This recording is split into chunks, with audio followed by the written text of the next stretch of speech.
We're going to finish up talking about natural classes, or the specific discussion of natural classes here. And we're going to include some exercises here, which it would be a good idea for you to pause the video and try to do these yourself to see if you're sort of getting what's going on here. The examples that we looked at just a moment ago are showing us that what these distinctive features do is allow us to generalize across different sounds that pattern together in the sound pattern or the grammar of a language. Right? So features naturally have this property. There's more than one feature that has, more than one sound that has the feature plus low or the feature minus low. And the claim is that these statements, these generalizations, these markedness constraints are going to apply to all of the sounds that have these features. Right?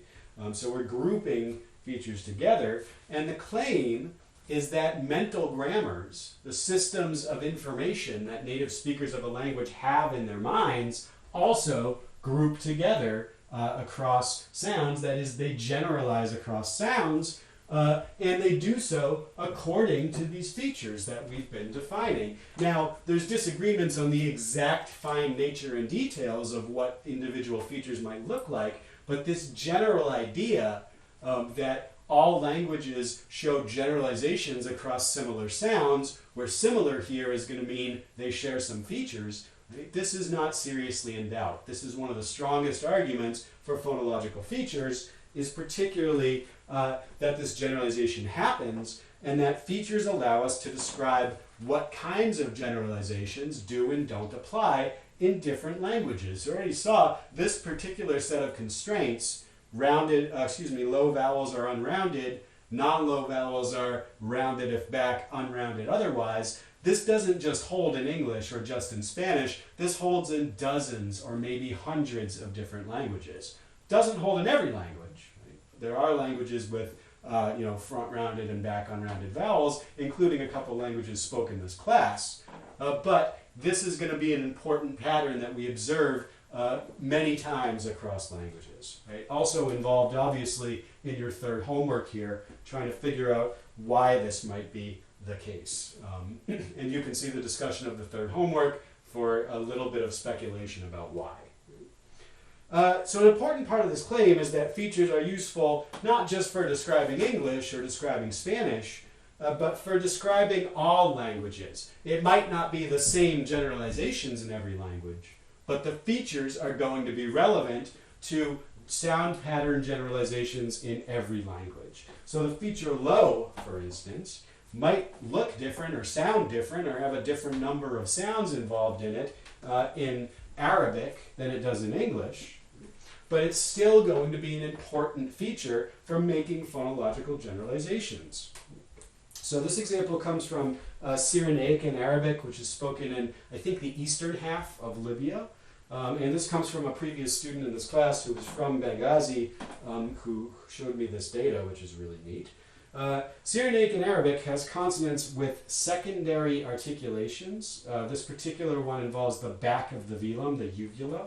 And so these are consonants that have the sort of normal values you would associate with a coronal stop or a labial stop or something else, but they also have a second constriction at the uvula, right? So these are referred to as uvularization, although they're often written in Semitic languages as pharyngealization. This is the uvula, it's this back tip of your velum, and this is the pharynx, it's this cavity above your glottis. You can see they're close to each other. It's sometimes sort of hard to tell the difference between uvularization and pharyngealization. Let's not worry about the phonetics of this too much. There exists a kind of consonant in Cyrenaic and Arabic, as well as other varieties of Arabic, that have this secondary uvularization. They're referred to as emphatic consonants. These consonants are generally allowed and they're generally contrastive before front and back vowels.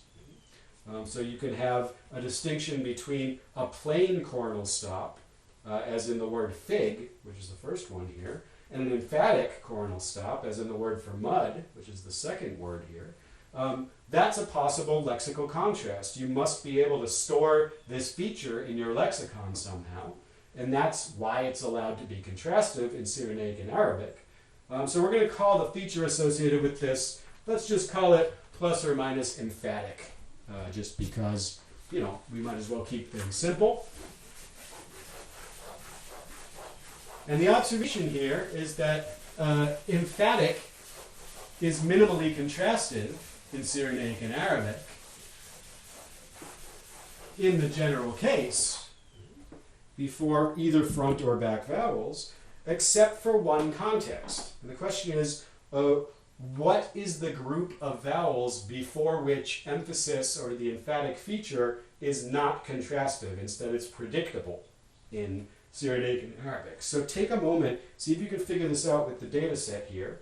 We're trying to figure out through minimal pairs, where is this feature contrastive and where is it non-contrastive? If it's non-contrastive in some set of contexts, then we ought to be able to predict which feature value it will take on in each of those contexts. Can you do that for this data set? Okay, so if you're taking a minute, I'm going to discuss the solution now. As we just saw at the start here, the feature emphatic has to be contrastive before the high front vowel E. This is the minimal pair fig and mud. I'm not going to try to pronounce these emphatic consonants because I'm really bad at it.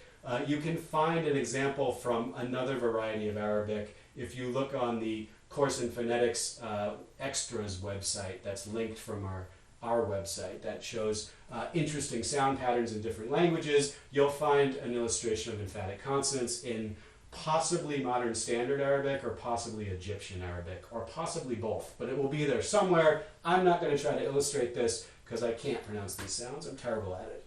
But anyway, we have this minimal pair.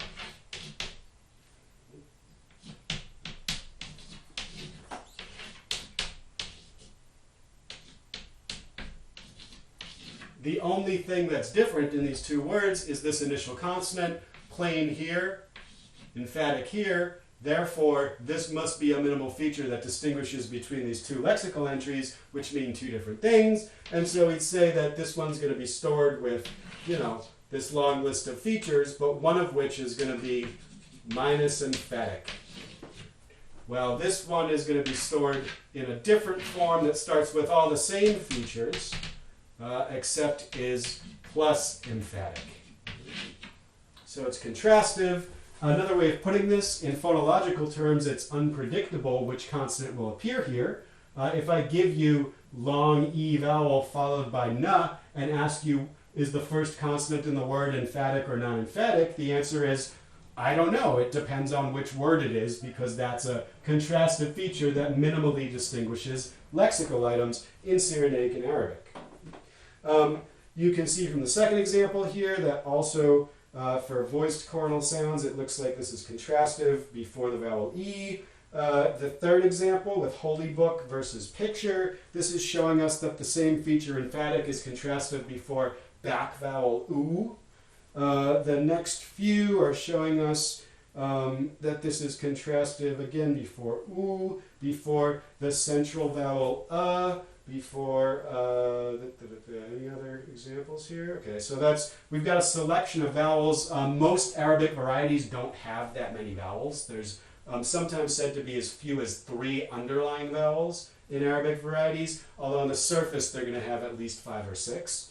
But before all of these vowels, the E, the U, the in this language, we're getting contrast here. And then these last 4 forms in each column all involve consonants before low vowels, and here there are no minimal pairs. Instead, it looks like the plain consonants are only occurring before one kind of low vowel, shown on the left here, and the emphatic consonants are only appearing before a different kind of low vowel, shown on the right here. So this is interesting. This feature, plus or minus emphatic, was contrastive in the lexicon, but it looks like before low vowels, all of a sudden, it's not contrastive anymore. Instead, it looks like consonants either become emphatic predictably before a back low vowel, or that they become non-emphatic predictably before a low front vowel, Or you could say that low vowels are predictably front following a non-emphatic consonant and predictably back following an emphatic consonant. These are all possible correct ways of stating the generalization about Cyrenaic and Arabic. However you choose to do this, though, you're going to need to make use of the exact same natural classes and features that we did when we were talking about the English and Spanish vowel systems. What is this going to look like? Well, here's a possible way of writing this. Here's what you can't have in Cyrenaic and Arabic. It's a minus emphatic consonant that's followed by a low back vowel.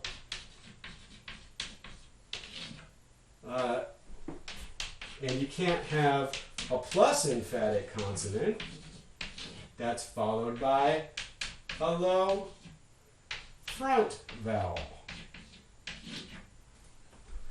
So both of these generalizations or constraints seem to be true in Cyrenaic and Arabic. Notice that we're using exactly the same features to encode exactly the same natural classes in Arabic as we were for other languages. So the claim is that even if the specific vowels and their phonetic details are different in different languages, that the existence of these features and their relevance for defining phonological patterns is going to be the same in all languages.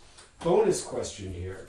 Out of all the consonants that we see in this problem set, or not problem set, this data set, out of all the consonants we see that are minimally contrastive for the emphatic feature, which consonants exactly is it that can be uvularized, that can be emphatic? So take a minute and try to figure out what is the natural class of consonants in Cyrenaic and Arabic that contrast for an emphasis or uvularization. Okay, and the answer here is that, well, first of all, there's a more specific and a less specific answer. It's not clear which one's right because we don't have the entire language here. We just have this representative data set. So all of these consonants that are minimally contrastive here have several things in common. If we look at them, they're the voiceless coronal stop, the voiced coronal stop, the voiced dental fricative, a voiceless coronal fricative or alveolar fricative. We have a voiceless coronal stop, voiced coronal stop, coronal stop, coronal fricative, and by now you should be getting the point here that it's only coronal consonants that seem to be allowed to contrast for emphasis. So that's already another natural class, plus coronal minus syllabic, or maybe plus coronal plus consonantal. And from what we see here, it's also possible that it's only coronal obstruents that contrast for emphasis. I don't actually remember the answer to this for real in Cyrenaican. I'd have to look in a reference source. And we can't tell from this data set. So in general, if we're trying to draw a conclusion here and we have incomplete data, we try to do it in as broad a way as possible so that we're not making undue predictions about other data points that we're missing. But if we wanted to be very, very specific, we could say that it's actually plus coronal minus sonorant, that is coronal obstruents here, that are allowed to contrast for emphasis. That predicts that sounds like la and ra should not be able to contrast for emphasis. I'm not sure whether this is true or not in Cyrenaican. We'd have to gather more data to find out. So with regard to this data set, either of those answers would be correct. So we've been looking so far mostly at the empirical definition of natural classes, which is a bunch of sounds that pattern together in the grammar of some language. There's another way of defining natural classes, and now we have a way of doing that in terms of our formal phonological theory. All of the segments that share a particular set of feature values in a particular language, right? Because every language has a different set of sounds, this natural class construct or idea from the theory is going to be relativized to particular languages. The plus low vowels in English might not be the same as the plus low vowels in Spanish. the minus low vowels in English are not going to be the same as the minus low vowels in Cyrenaic and Arabic.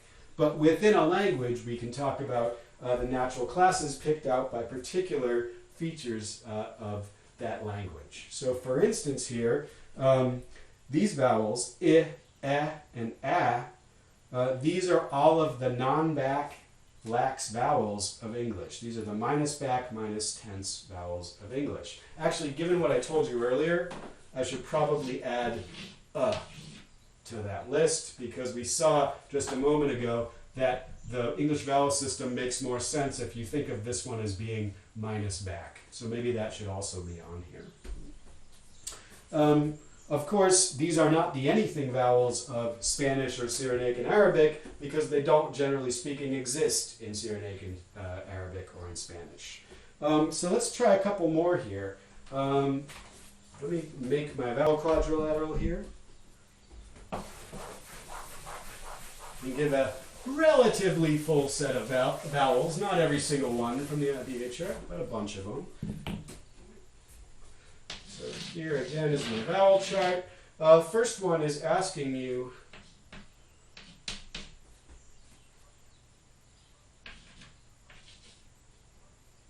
and then there's going to be a few other possibilities here and other questions. I'm going to again put these unrounded and rounded vowels in pairs here.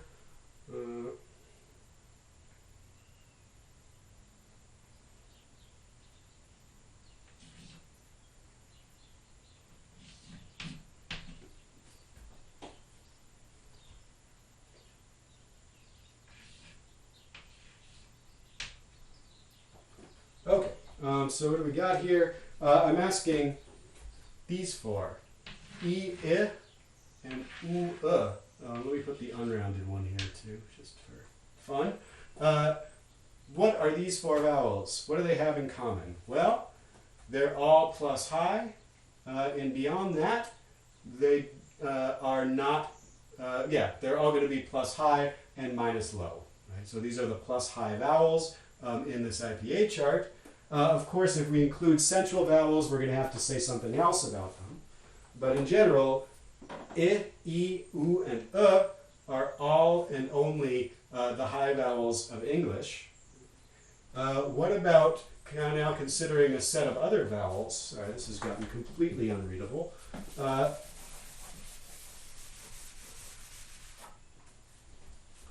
about the collection of sounds I, O, and U? So this is rounded I, rounded rounded U, and rounded O.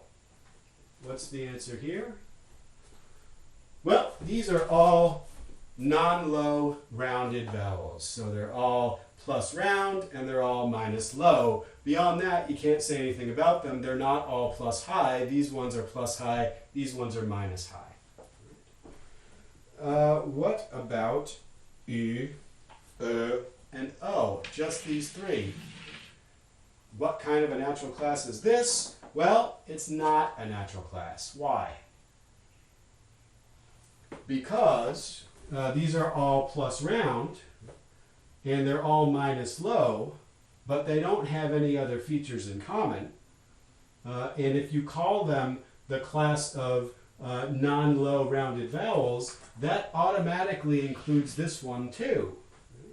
So it shouldn't be possible in a language with these four vowels to have these three patterned together, well, excluding this one, because that's not a natural class. Right? So natural classes with regard to a particular language are exhaustive, right? All of the minus low plus round vowels ought to behave alike. In French, which actually has all four of these vowels, or German, we would expect that if there's some grammatical generalization that affects all three of these vowels, it would also affect this one.